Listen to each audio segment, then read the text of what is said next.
Want to go first? Sure. My name is Igor Skutsenya. I'm a Senior Business Development Manager for Lanck Telecom.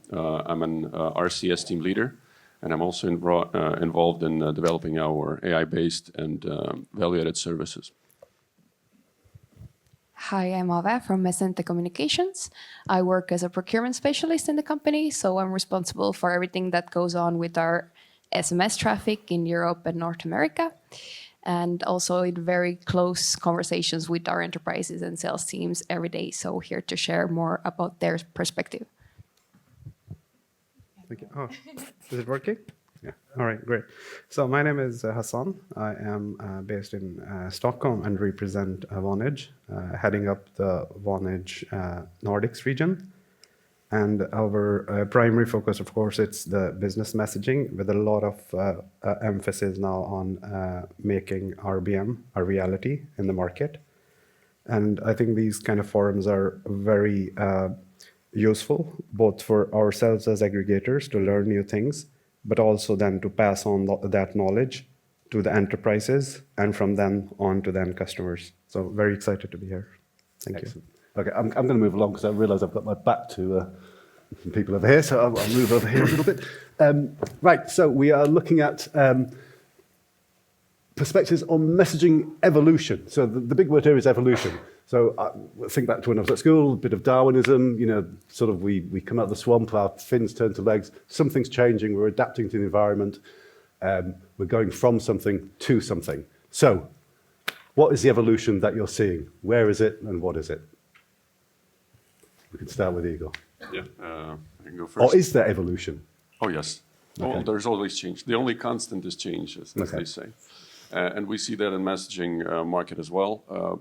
The things that seem constant in messaging, like you deliver OTPs through an SMS. Mm-hmm. And we knew that this is going to stay for a while, but it's just that we didn't know how it's going to change and what would be the source of change, what alternative channels would there be, and what would be their pros and cons, which is why a lot of aggregators have been developing the SMS channels, and we're growing their SMS interconnections, direct connections, et cetera, just making sure that the SMS is able to deliver OTPs to as many operators as possible, as little hops as possible, and this was basically the model.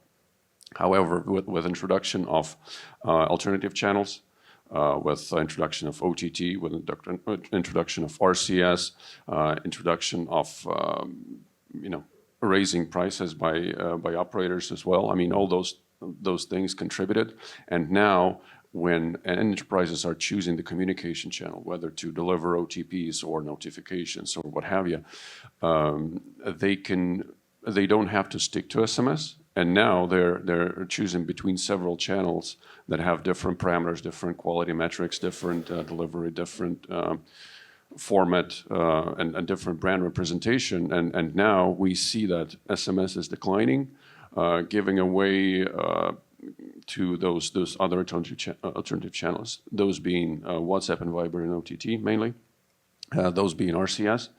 And the alternative one-time password delivery channels as well, and we see that all these channels are growing month on month, year on year, while the SMS is in kind of a crisis. Okay, interesting. In a kind of crisis, Ave, is that what you're seeing as well? Kinda. There's for us, it's very much like in the Nordics and beyond, because it's quite different pictures in the Nordics and on outside of it. Mm-hmm. Because if we're looking at what's happening in Southeast Asia and Africa, customers are moving to those alternative channels because they are in such pain due to the pricing, due to quality, due to everything. They need urgent action. They need to do this immediately. Mm-hmm. In the Nordics, it's very much we always use Norway as an example to explain what is a healthy SMS market to our customers, because things are functioning here. Customers are not in the pain to move away from SMS channel tomorrow. Everything is working for them. And now if we're talking about, RCS or even WhatsApp and WeChat channels, this is it's not solving a crisis for them. It's bringing additional value and building their business. Okay. Hassan, the Nordic expert, I think, here we can say, because it says the country lead Nordics. So lead us on the countries that are happening. What are you seeing in terms of evolution in the Nordics, and what is perhaps driving that? Sure. So I think I'd refer to one of the slides that you also showed during your presentation. So I think SMS remains at 97% of the total global A2P messaging still. That picture is bound to change. So there is an estimate that by 2027, it will come down to 75% from 97%. So it's quite a big shift. And as my peers also alluded to, this is going to happen because of the introduction of other channels, right? So if we look at the global landscape, there are around 6.89 billion users of SMS. Facebook Messenger, they have 2.9 billion. WhatsApp is 2.5. Then you have Instagram, Viber, both at above 1 billion. But if we look at the Nordics market, unfortunately, the penetration of those channels is not as high as it is on some of the other markets.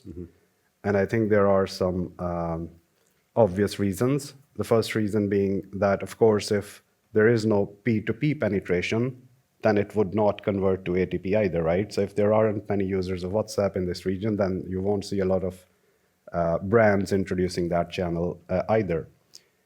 So that is, I think, one of the reasons that we haven't really seen the same evolution of those channels in the Nordics that we have, for example, in Asia, the rest of the world. And I think there are, if we dig deeper into that, there are more facts, right? So the total population of Nordics is 28 million people. So compared to the numbers that I'm quoting, these are big numbers, like billions and billions, right? And then I also think that the hurdle to adoption is, other than that the penetration is not that high, the other hurdle is that, for example, let's say that I, as a brand, want to launch WhatsApp as a new channel. I would need to go to my entire user base. I will need to collect an additional opt-in for that particular channel, which is WhatsApp. I'd need to get my templates verified by Meta. So I think that is what I have seen in the past 5 years in the Nordics, that the adoption of those channels hasn't been at par with other markets. But the case for RCS, I think, is very different.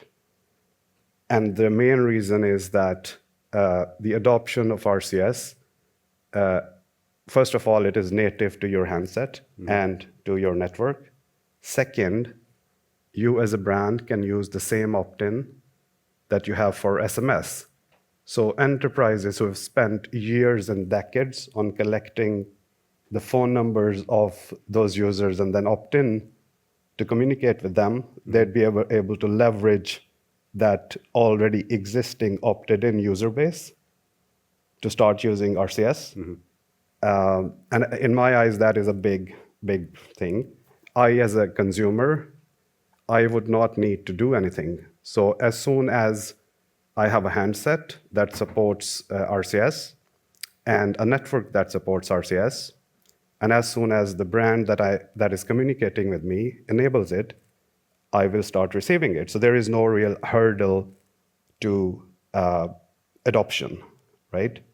So that is sort of my own viewpoint, but also on a company level, this is what we are thinking and seeing. Okay, so there's no hurdle or barriers to adoption in terms of opted in comes from SMS to RCS.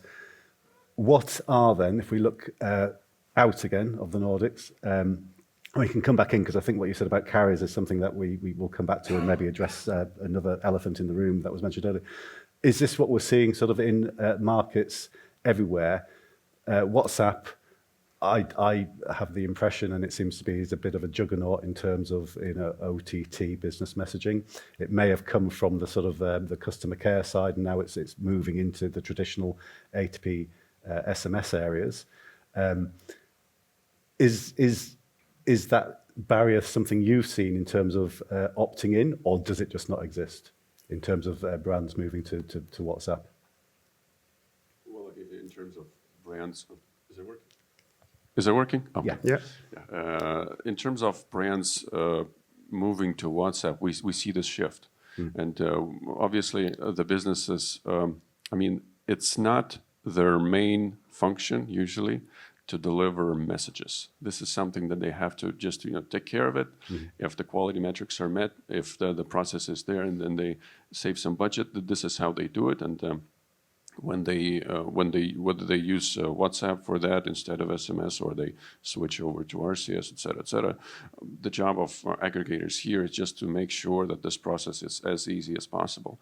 And if the brand would like to reach their existing or new users through WhatsApp or RCS, that's fine. I mean, this must be easy. And this is where sometimes we see the situation where a very, very large client that is used to use SMS, for example, and to communicate with users, etc.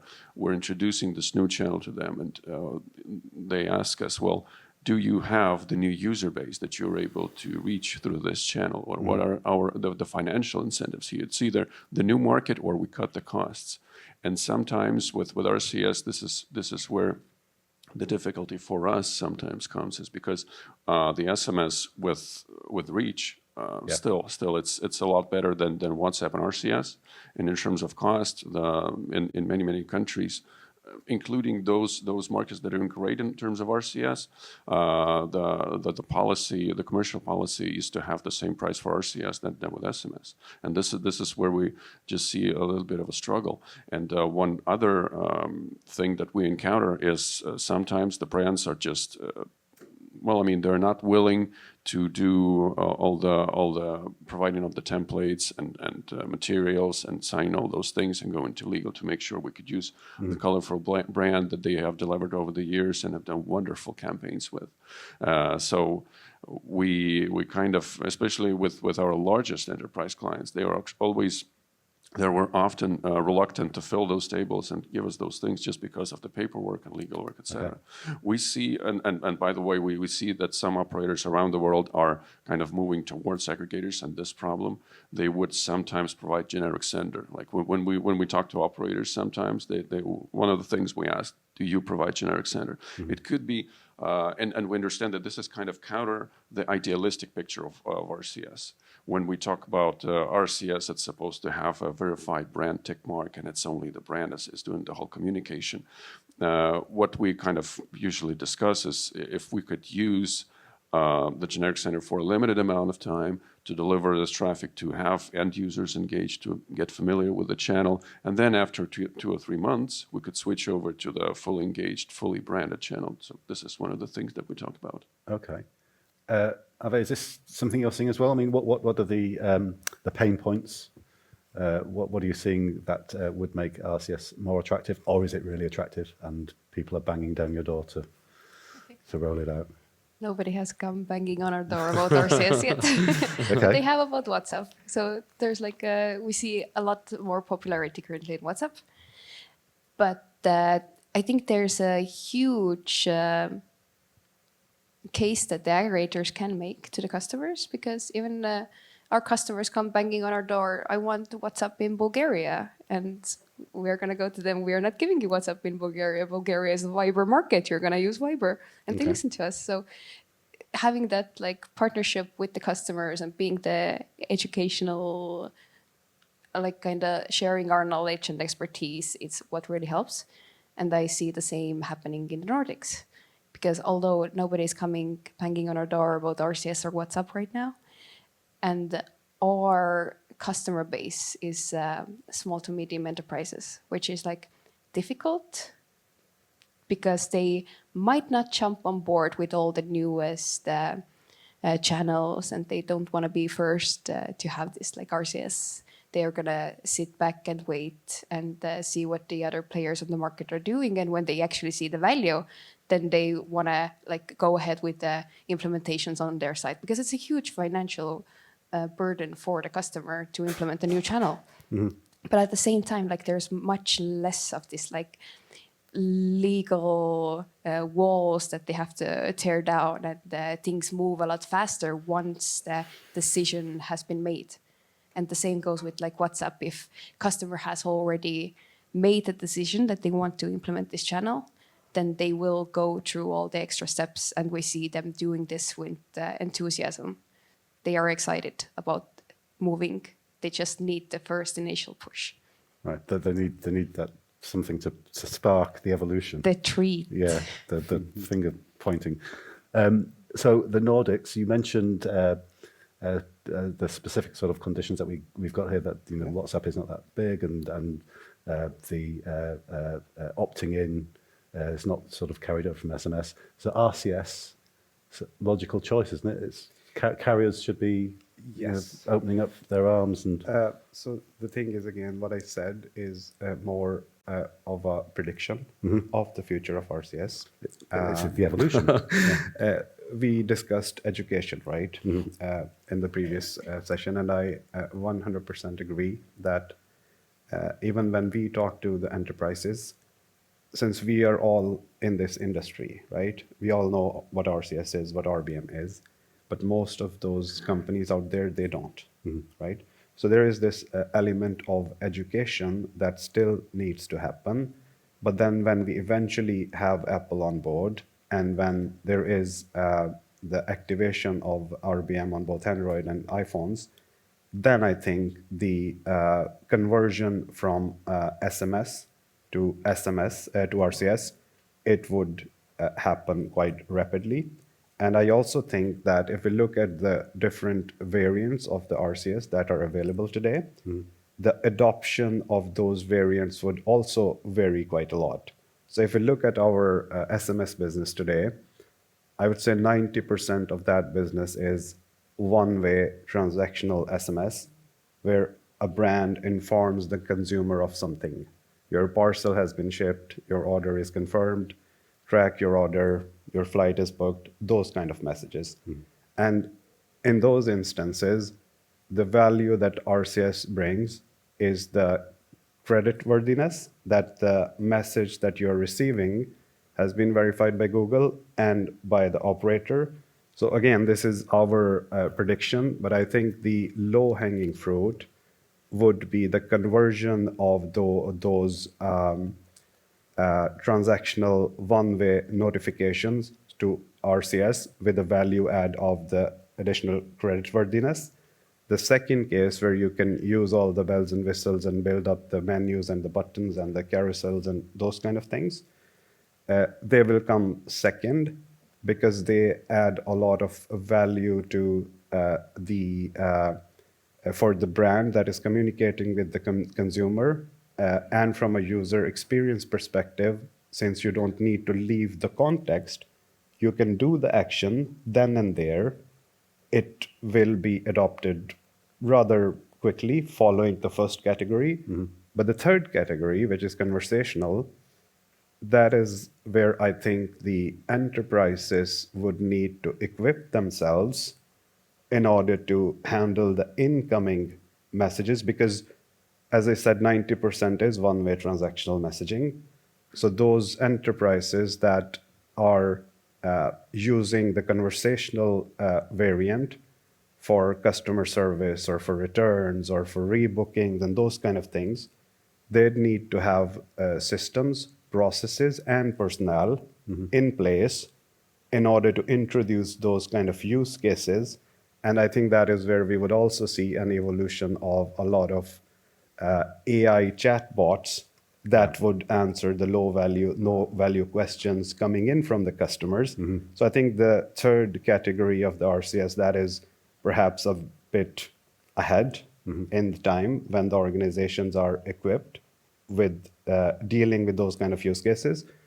But I think in our eyes, the first variant, like the branded text, that is a no-brainer. As soon as there is availability, coverage, and a little bit of education, I think we will start seeing people converting from SMS to RCS. Okay.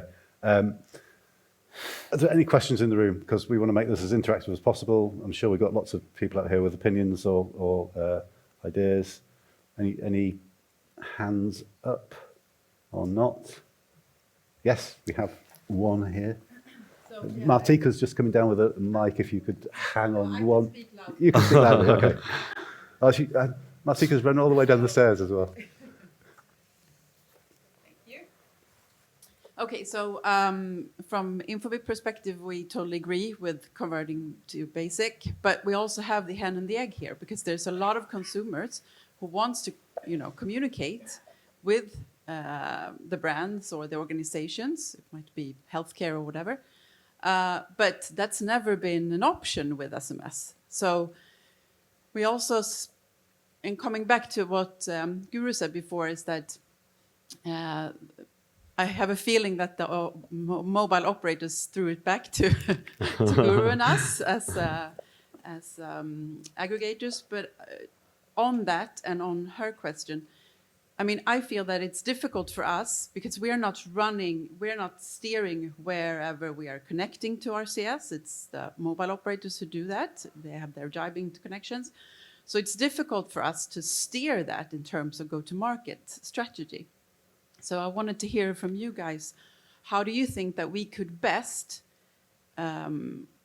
mobilize together? Because we can't do it without knowing, like, how long are we going to have to wait for this interconnection or the jibe connectivity? So it's difficult for us to drive that when we don't know when the market is going to have the accessibility or the possibility. A very good question. I would say, as the old saying goes, so necessity is the mother of invention. So I think if we put ourselves as aggregators in the enterprise's shoes and eventually in the consumer shoes, I think the drive and the adoption will be two-way. So I think if we look at what exactly is the use case that the enterprise is offering to the consumer and what is the pain point, if the pain point is big enough and if the incentive is big enough for that particular enterprise to serve their user base, then it will be like an effect that you would see on the market, which in turn would drive the faster adoption by the carriers, making it available, and maybe a little bit more pressure on Apple to start supporting it on all networks in all of these countries. So that, I think that there will be that aspect where that demand will be driven by the end user. But then we, as aggregators, we also have a part to play. And I think what we are trying to do is to showcase some of the success stories, because those success stories are the best way for us to make it evident for others that here are 5 examples, organizations which implemented RCS, and these are the benefits that they are reaping. And we do have some numbers, like in terms of deliverability, in terms of latency, in terms of the ROI that they generate. So that is my take on it. If I may add, perhaps we could look at a success story of Facebook Messenger in this case. I mean, we're used to do this business of delivering one-way messages and, being proficient about it and reaching as many networks as possible. While what we see in Facebook Messenger is what started off as just a tool for communicating, personal communication, et cetera. Now it's a very, very important channel of sales for small and medium enterprises. Specifically in North America, there are businesses with millions of dollars in revenues that operate exclusively via Facebook. And we have the network, we have the technology.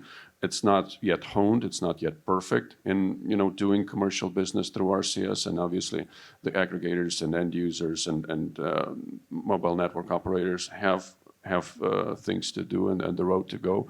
However, when we see this wonderful example, when this channel that used to be just for messaging, now it's used for running a business, a large business. It's something that we could thrive to achieve in RCS world as well. Yeah, I think there's like multiple ways that we can support the market with these questions, because like if we're looking at it from like in countries where there's no RBM support at the moment, like Estonia, for example, is one of them. And we're talking to the operators, and the answer is literally, we're not even going to think about it unless you show us the numbers where the profit is. Then we can talk about it. It's very hard for us to do. There are no rich channel alternatives at all on the market. While like even in the Nordics, when we don't have the Apple support yet, there's already pushes we can do, and maybe like have the first onboarded customers get some sort of the treat. I really want to bring in the treat again, because it's hard to motivate customers, but that's what the operators and that's what Apple and everybody needs to see, the numbers. But how can we show the numbers if we don't have any motivation from the customers? And that's what we really need to create. Okay. I see Nick's loitering. Have we got any more questions from there? Yes, there's Marty just there. Thank you. I'm Satish. Maybe not a question. Maybe knowing from we are all passing the ball to each other here about who will promote the RCS. But I would share a very good experience that I have very closely with two telecom operators in two different continents, especially one in Europe and one in Asia. So this is a problem actually I'm very closely worked on. The thing is that, so we all here in this room are from a A2P business or a B2B, but there is a problem that we worked very closely is that there is the subscriber team. In every telco organization will have a B2B and a B2C, right? So we were very close to them, and from two different units.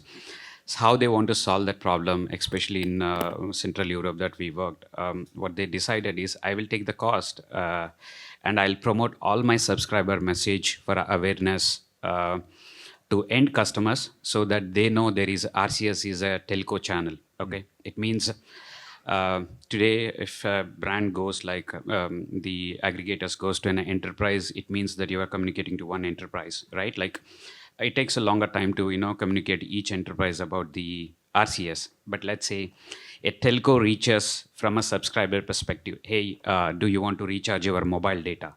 Do you want to buy a new SIM card? Do you want to activate a roaming plan? So they push those messages through RCS channel. So that's when the adoption, if you've seen the numbers from Gavin, from your data, it's more of the data relates to the subscriber data as well. So that is when the RCS penetration is been getting increased. So I think that is a one thing you, as everyone in the room of telcos should internally take that strategy. Maybe that can help, push in your markets well. That's the take I want to just give here. Good point. And I think just last comment from my side. So I think we are also already seeing the evolution of cases like newsletters in Germany, where we together with the operators have introduced an entirely different business model, so monthly active user model, where the messaging is not priced on a per message basis, but rather a monthly active user basis. And the enterprises who used to do newsletters through emails, they can actually now do newsletters through RCS, one RCS message per user per day, while paying 1/4 of the cost of an SMS.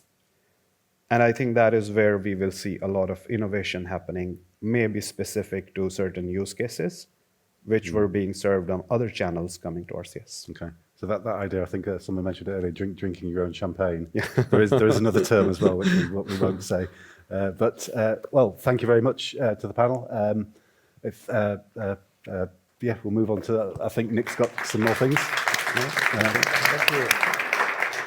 Right, thank you very much, everybody. That was a great session.